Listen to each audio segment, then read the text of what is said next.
Hi, third graders. It's Mrs. Shrink again, and I'm here to talk to you about something that is just so important to our math work as mathematicians, and that is to consider that we must think about more than one way to solve a math problem. Or you might have also heard the word strategy, to think of more than one strategy that we can use when solving a math problem, whether that just be a simple addition problem, a subtraction problem, multiplication, division, or maybe even a word problem with multiple different steps in it.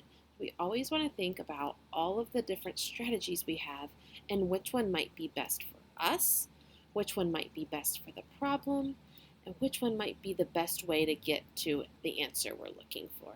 So we're going to start today by just looking at an addition problem that hopefully isn't too challenging for you, but that will stretch your mind to think about what is more than one way that I could solve this problem. So I'm going to start by just showing you the problem. 13 plus 24. So when I sat down to solve 13 plus 24, the way that I like to solve a double-digit addition problem like this is I like to think about my tens and then my ones. So there were a couple different strategies I used. When you're looking at the strategy I did in purple over here, I wonder if you can notice how I sorted out my tens and I sorted out my ones and then used that to come to my final answer. Kind of study that for a moment. You can see that I looked at the 13 and I said, well, that's really 10 and 3. And the 24 is really made up of a 20 and a 4.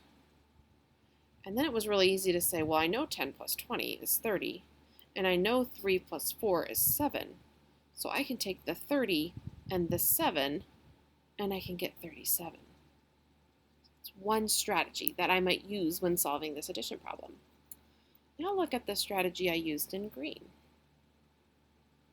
You might kind of be thinking, what's similar about this strategy, or did Mr. Shrink do a little bit different on this one? And my thinking wasn't too different. I was still looking at my tens and my ones, but I set it up a little different. I set it up and down, knowing that I could say, well, 3 plus 4 is 7, and 1 plus 2 is 3. But I do want you to notice this little note I made here, just to kind of recognize my thinking, and that I know I really wasn't adding 1 plus 2, I was really adding 10 plus 20 in order to get the 30 part of my answer. So these use similar thinking, but we could call them different strategies. I like to call this breaking it down by place value, and something like this I might call stacked addition, stacking my numbers on top of each other so I can add them up. Then I have one more strategy at the bottom. You might recognize this as a tool you used in math in the past, base 10 blocks. And so another strategy that sometimes is helpful to us when we're doing math is to have a picture of tools, or just a picture in general that helps us to see the math. So I used base 10 blocks here. I have a rod, which is the value of 10, plus 3 ones, or 3 little cubes. Then 2 rods, the value of 20, plus the 4 little cubes to make the 4. So this represents my 13. This represents my 24. And I used some lines here to show that I could take this rod plus these 2 rods to make 3 rods, or 10, 20, 30. That I could take these 3 little cubes plus these 4 little cubes and put together makes 7 little cubes. So that altogether I have 37. Still give me that same final answer.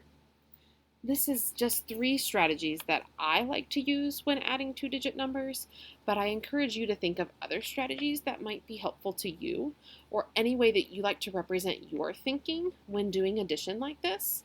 When you click next, you're going to see a different addition problem, and I want you to get out a piece of paper and a pencil, or markers or crayons, or whatever you like to use. You can see I like to show mine in different colors.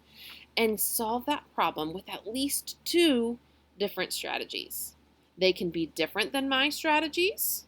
They can be similar to my strategies, but you need to have at least 2 different ways that you're going to solve that addition problem. And then take a picture of your work and submit it on Canvas. Have fun!